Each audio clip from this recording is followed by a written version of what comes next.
everyone. My name is Nicky Tutu. I'm a student employability activator. So for everyone that doesn't know what we do, basically we work with the employability team to support other students and also to promote the services.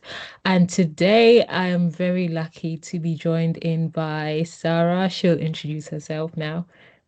Hi everyone. So my name's Sarah Sterling and I'm a senior employability and careers advisor here at ARU. So I work with students across all faculties. I'm based at the Chelmsford campus, and I meet students, have one-to-one appointments with them to help them with their career planning, thinking about their next steps. I go into the curriculum and speak to students in the curriculum. I am also involved in delivering events. And one of the big projects I work on is the Shine program, which Nicky will be well aware of because Nicky has been on the program. But I get to meet lots of wonderful students and support them with their employability and career planning. And I can testify that the Shine project is a very valuable project for the student. It helped me personally, so I do testify. So lovely So to I'm hear gonna that, Nicky. we're just gonna get started with the interview. I'm gonna be talking to you a bit about how you got here, what is behind Sarah, how you're so important to us, what inspired Sarah that we know. My first question is, how did you end up here? Have you always wanted to do this? So no, it's not something I've always wanted to do. And through my role, I talk a lot to students about career planning and career management and thinking about your future. But when I think back to when I was at university and a student, I didn't really invest any time in that, if I'm honest. And I suppose where I've got to now has really been through opportunity. So when things and opportunities have come up, I've grabbed them, and that's led to new opportunities.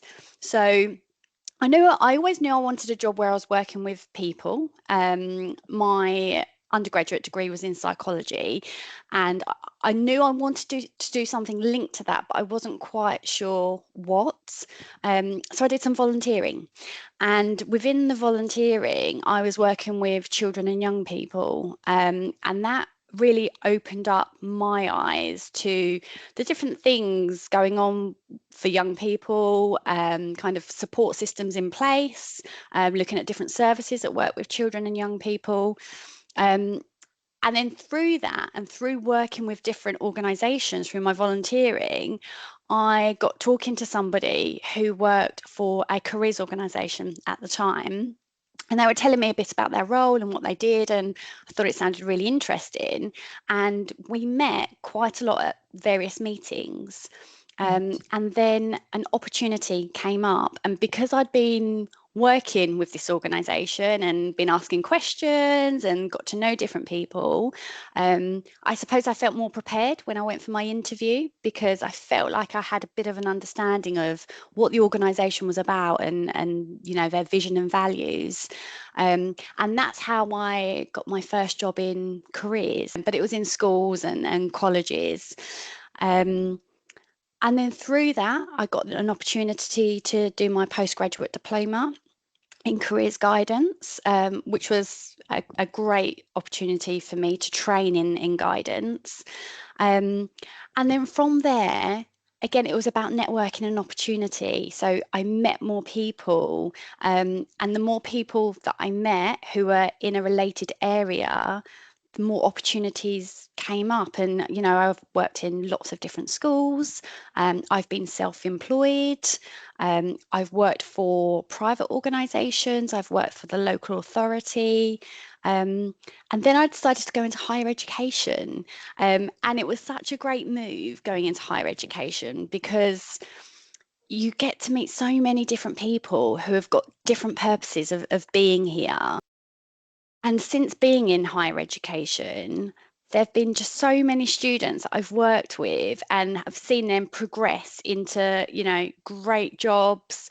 And I have them on my LinkedIn now, and it's just lovely to see their progress. So I suppose I really fell into this role through opportunity, but found that I loved what I did. So I guess I was lucky in a sense, because I could have taken an opportunity and it be something that I really didn't like. But I talk to students all the time about, changing roles, and we don't necessarily stay in one role for life now. We change jobs, and we learn new things and we progress. So um, it wasn't what I thought I would be doing when I look back to when I was at university. But I'm fortunate that I am in a job that I love and get to meet lots of wonderful people like yourself, get to work with students and see how they develop. And it's really rewarding.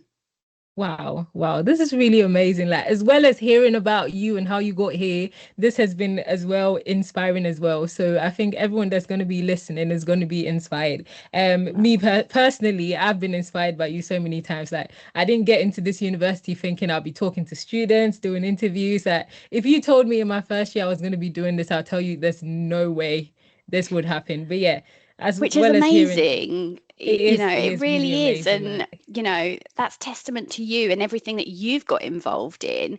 But there are so many students, we meet at the beginning and, perhaps lack confidence or are not sure what to do. Perhaps they're the first person in their family to go to university and they've not necessarily got that guidance. And so it's great to know that you can have a positive impact on yeah. somebody else. And yeah, it's fantastic. It's really amazing. It is amazing, honestly. Honestly. So I'm going to go on to my next question. Mhm. What is your favorite thing about this job? I know you've told me about the evolving students. I don't know I really don't know how you do it, but tell us your favorite thing about this job. For me, it's probably building relationships, getting to know people. And that's why I absolutely love the Shine program. And for anybody listening or watching this who doesn't know about the Shine program, so it's a program for Black heritage students or students who are from an ethnic minority background.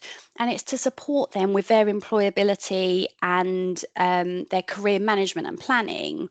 But what that means is I get to work with a group of students who I get to know quite well. I get to support them through their career progression and their planning. And seeing how some of the students progress through that program, they come along to workshops to work on their professional development and their transferable skills. They work with a mentor as well through the Get a Career Mentor program, which has been amazing to see. They participate in some form of work experience. So I suppose the most rewarding part is seeing, like we were just saying, when a student starts a program, and usually the majority of students who apply say at the beginning that there is something that they have concerns about. So whether it's around their confidence or whether it's that they feel they don't have the right experience or they don't have the skills that they need, or it might be that they've just got no idea what they want to do after they graduate, which is okay. Okay, part of being at university is exploring and finding out different things. But the really rewarding part for me is seeing students going from that place to what their outcome might be. And it could be that, that yes, I've got a job at the end of it, which is great. But I think for some people, just getting the confidence to perhaps have an interview, go to an interview and be able to answer questions confidently that they didn't think that they would be able to do. That's what's really rewarding for me when a student comes back and says, yes, I've done this and look what I've achieved. That's what's really I love about my job. I hope does that answer your question, Nikki? That is really amazing. That is really amazing. I mean, I've been in Shine myself, the Shine program myself, and if I was to start talking about Shine, we would have this interview for hours and hours. We Like would. anyone that wants to join Shine, please, please, please contact us. I'm a student employability activator. Why am I stealing an opportunity to promote Shine? This is how biased I am. You love it. You love it. You're always This is promoting how Shine. biased I am, guys, as you can see. So, I'm going to move on to my next question. I'm trying not to divert to Shine today. I promise.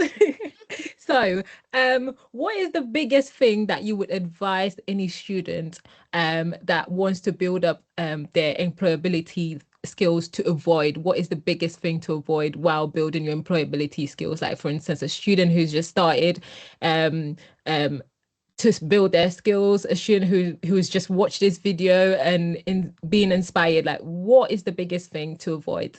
Okay, so I suppose the biggest thing to avoid, I think, is burying your head in the sand, and pretending that this isn't part of why you're here at university. Of course, students come here to study, to get their degree, to learn, and hopefully get a good job at the end. But I think one of the problems that I see is sometimes students then get to the end without having taken some of the steps they might need to take to put themselves in a good place at the end of their degree.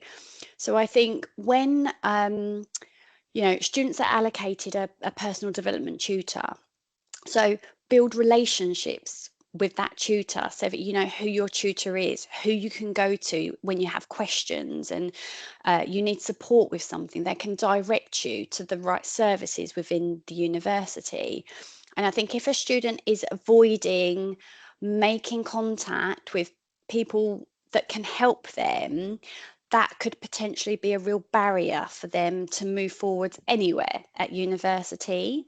And I think what I sometimes see is when a student comes and sees me, perhaps at the end of their final year or they've just graduated, and what they've done might be that they've avoided participating in things. So they haven't thought about what they might want to do at the end.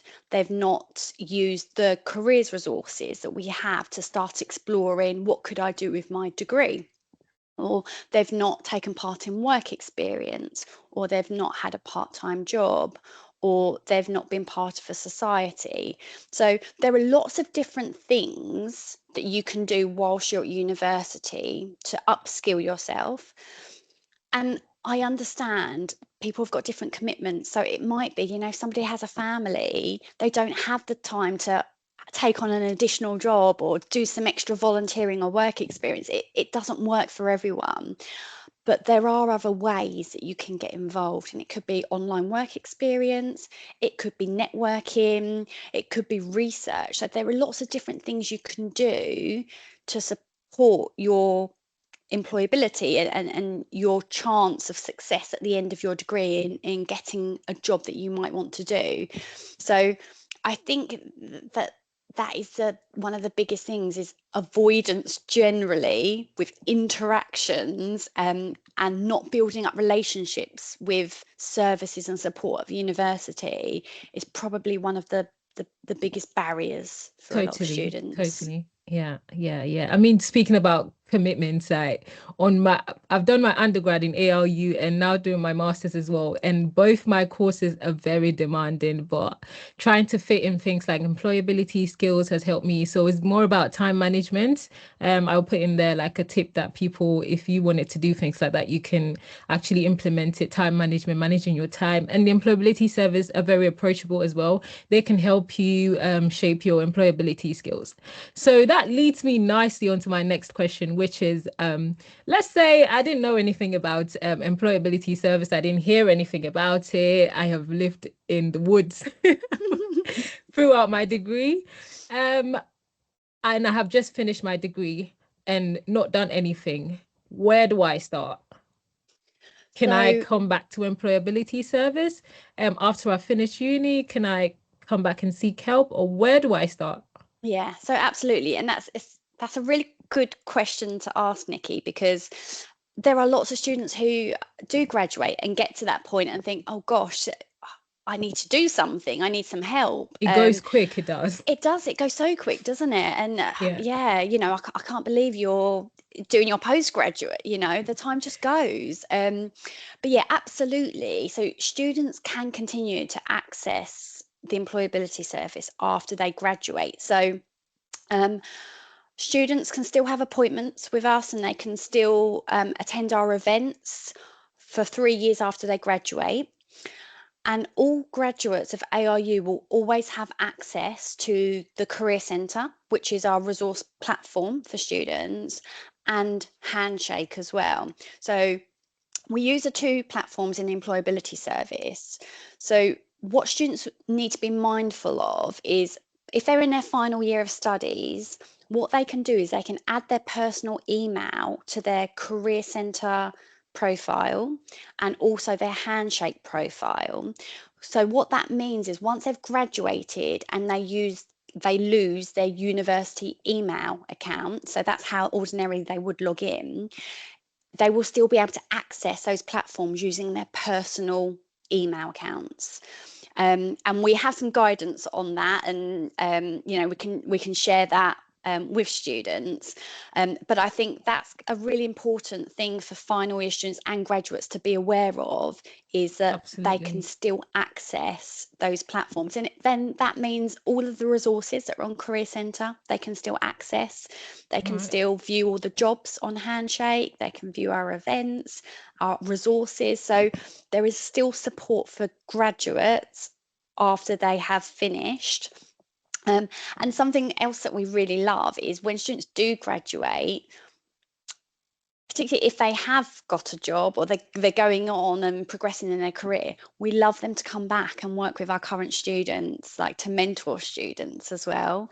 So yeah, that's something we love to do. But if students do get to that end stage and they don't know what to do next, reach out to us. They can book an appointment with us on Handshake.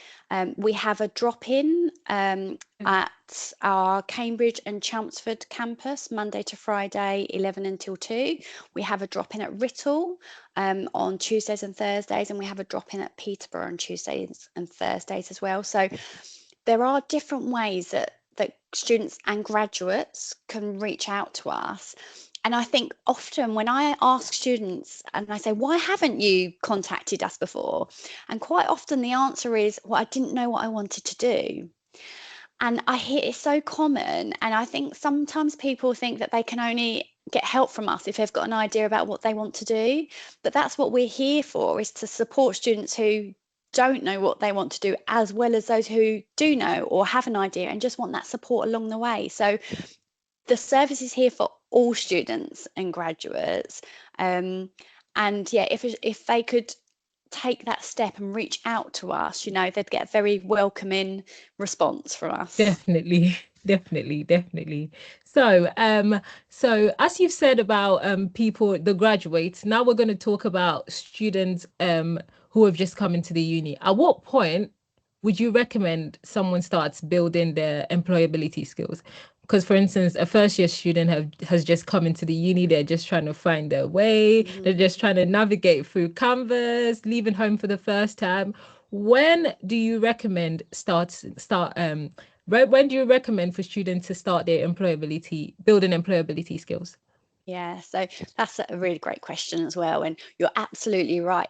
It can be so overwhelming starting university. There's, so many systems and information coming in. And like you say, if you're moving away as well, there are so many layers of things that you need to think about and things that are Yeah, new at once. It can be really overwhelming.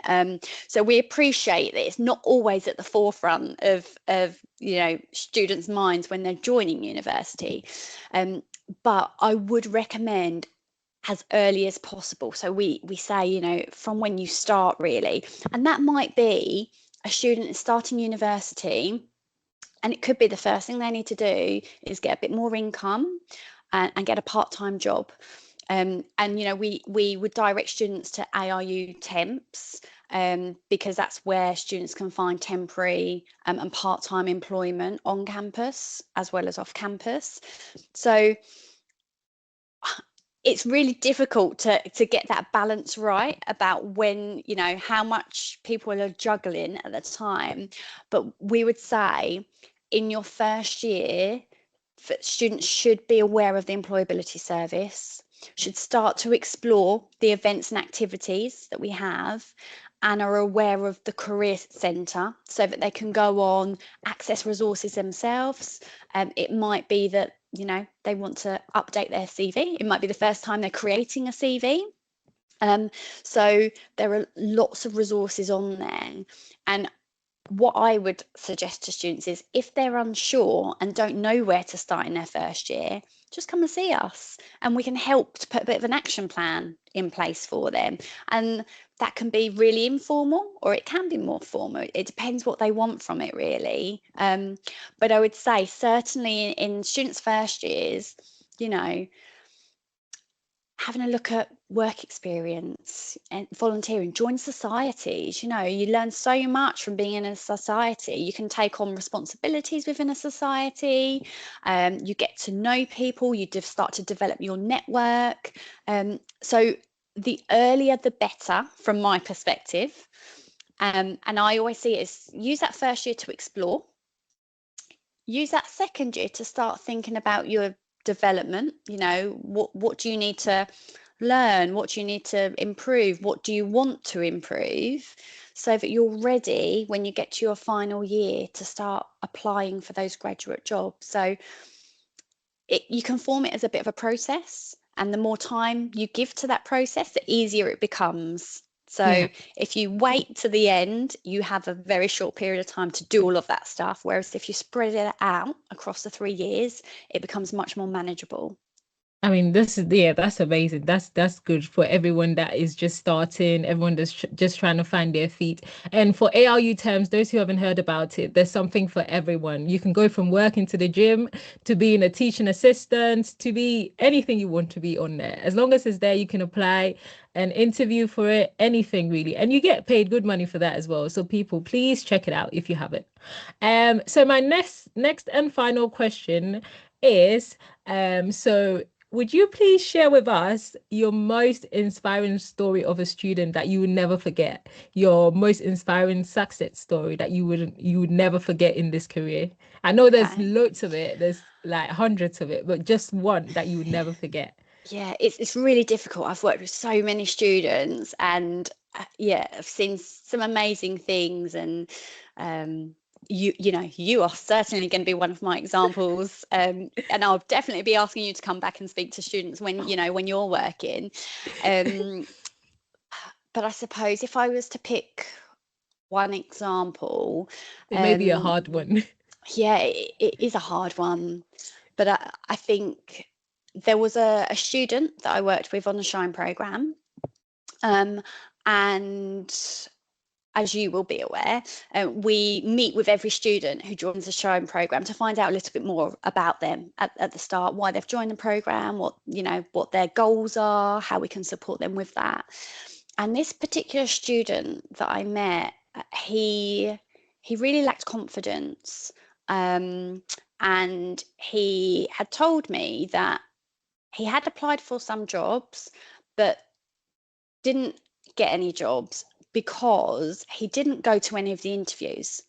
And the reason he didn't go to the interviews was pure fear of what to expect, and feeling like he might say the wrong thing, or he might mess up in some way, and therefore would feel embarrassed about that whole process. So he would apply for jobs, and he was offered some interviews that didn't go to the interviews for that reason. So there Oh, was that real bless him. barrier there.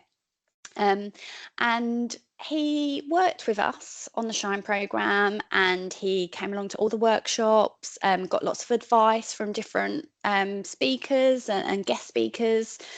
And he had a great mentor through the Get a Career Mentor programme who really supported him and gave him the opportunity to go into the mentor's workplace to see what the mentor did as a job. And it was the dream job of that student. So he went along, and I think having the support network around him really supported him with eventually taking that step to going for an interview.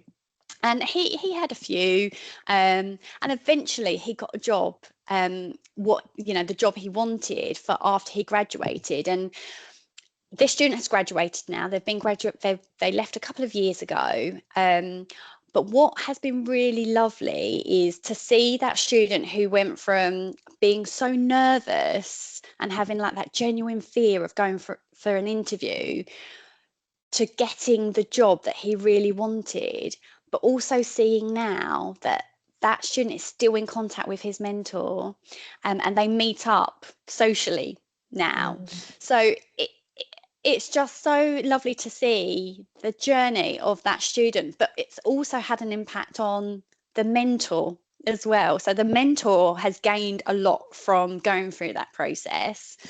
Um, and just seeing how that relationship built out of a program that we were working on here at the university trying to support students. So I mean that's one example, and yeah, you're absolutely right, there are so many students that have done amazing things, and that's why I love LinkedIn, because we get to stay in contact and see what people go on to do and the jobs they do, and it's so nice then when you reach out to a graduate, asking them how they're getting on, or would they mind coming in and speaking to some students, and when they're so happy to do that, that you've done a good job, and you've had an impact and made a difference.